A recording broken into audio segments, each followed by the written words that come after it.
Nanindigan ng International Criminal Court na may jurisdiction ito sa kaso ni dating Pangulong Rodrigo Duterte. Kasunod ito ng pagbasura ng korte sa argumento ng kampo ni Duterte na September 2021 lang daw binuksan ang investigasyon kung kailan hindi na parte ng Rome Statute ang Pilipinas. Pero giit ng korte, 2018 pa nagsimula ang preliminary investigation sa war on drugs sa Pilipinas bago pa man kumalas ang bansa sa ICC noong 2019. Tingin pa ng ICC, sinadyang kumalas noon ng Pilipinas para makaiwas sa investigasyon.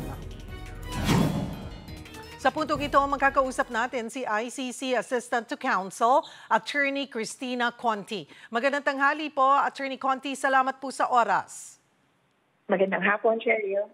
Attorney, ano po ang reaksyon ng pamilya ng biktima sa naging desisyon nga po ng ICC na tanggihan ang hamon sa jurisdiction ng kampo ni dating Pangulong Duterte?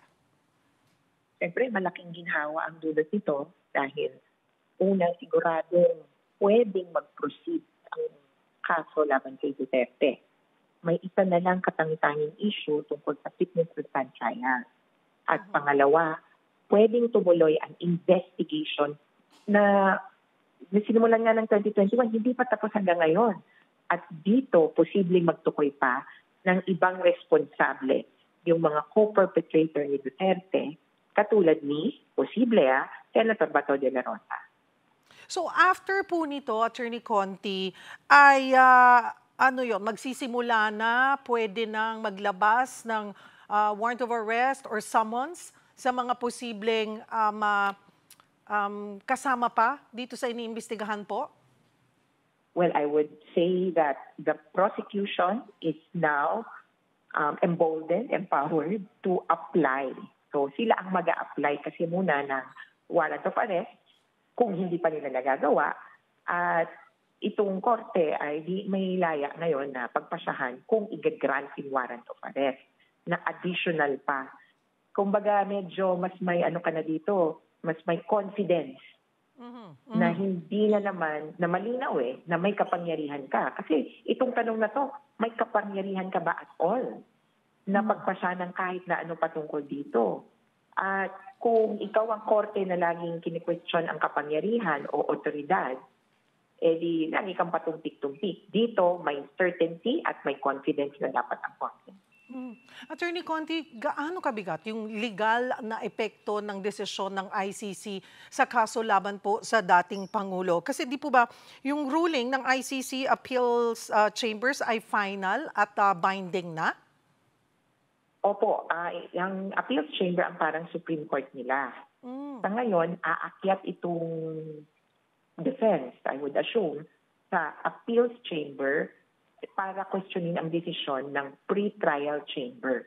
Oh, okay. Kaya may pagkakataon pa para kumbaga mabaliktad ito. Pero unlikely Alam nyo, sa buong konteksto, sa buong sitwasyon internationally, maraming nakaabang dito sa question na ito.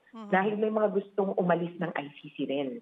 Magwi-withdraw sila at in the hopes na matatakpan o mababaliwala ang mga nagawa na nila kung sakasakali. 3 West African states and Hungary. Pero sa nakita nilang ganito, hindi mo basta-basta matatakasan ang mga ganitong pagpapanagot. Nandyan din yung issue ng Israel. Kini-question nila yung jurisdiction ng ICC over the Palestinian territory. Sabi nila, hindi naman totoong bansa yan. Natalo din sila doon. Kaya itong pagpuposisyon ng ICC sa kanyang lakas, sa kanyang otoridad, ay palagay ko napapanahon at tama lamang sa buong pangkalahatang sitwasyon na may mga bansang gustong umariba sa paggawa ng unspeakable crime. Ito pong sinasabi, klaruhin ko lamang po para mas maintindihan ng ating mga kababayan, ay pwede pang iapila sa ICC Appeals Chamber ito pong huling na desisyonan? Yes. Ang huli po, sa totoo, yung dalawang huling na desisyonan. Oh, okay. Kung maalala po natin na malaki, di ba? Yung, actually, 3 pa pala, no? May 3 desisyon na makikita sa website ng ICC ngayon. Ito, nakatunghay ako. Yung defense challenge, tapos nung October 16 last week, nilabas din yung tanong or desisyon tungkol sa pag-appoint ng experts para dun sa fitness to stand trial. Nagbigay din sila ng mga deadlines. Yung isa pang desisyon, yung desisyon na i-disqualify yung prosecutor. Lahat ito ay pagpapasya ka lang ng pre-trial chamber at kung maayos na maisampa ng defense ang kanilang apela, tutungtong ito sa appeal chamber. So, kailangan po ng final decision mula sa ICC Appeals Chamber bago po masabing legally na cleared na po ang landas para ipagpatuloy ng ICC prosecutor yung formal investigation? Alam nyo, hindi. Dito sa ICC, dahil may ganito ng pagpapasya yung pre-trial chamber, si pre-trial chamber, tuloy-tuloy lang ng trabaho. Okay. Hindi pwedeng makaantala yung paghihintay sa desisyon ng appeal chamber. At anyway, mabilis din namang magpasya dito sa ICC. On the maximum 120 days para pagpasyahan ng anuman.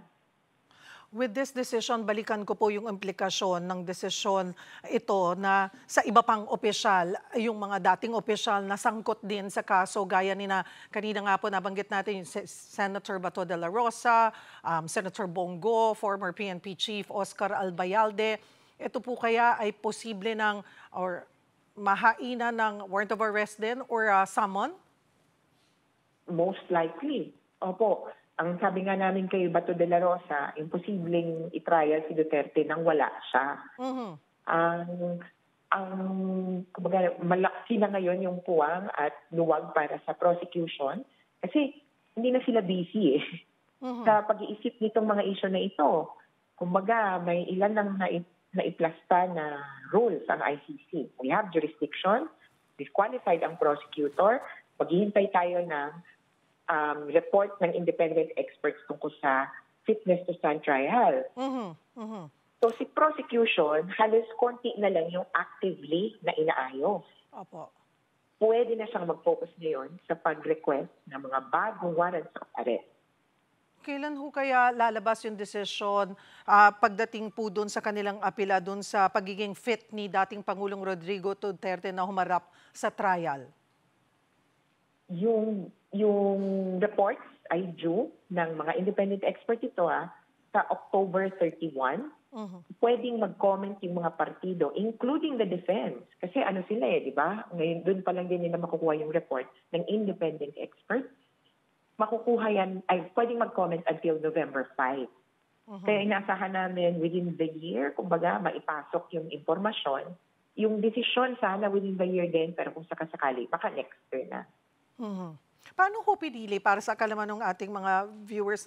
Paano ba pinipili yung independent experts? Kasi pwede rin, baka posible rin questionin po ang pagpili dito?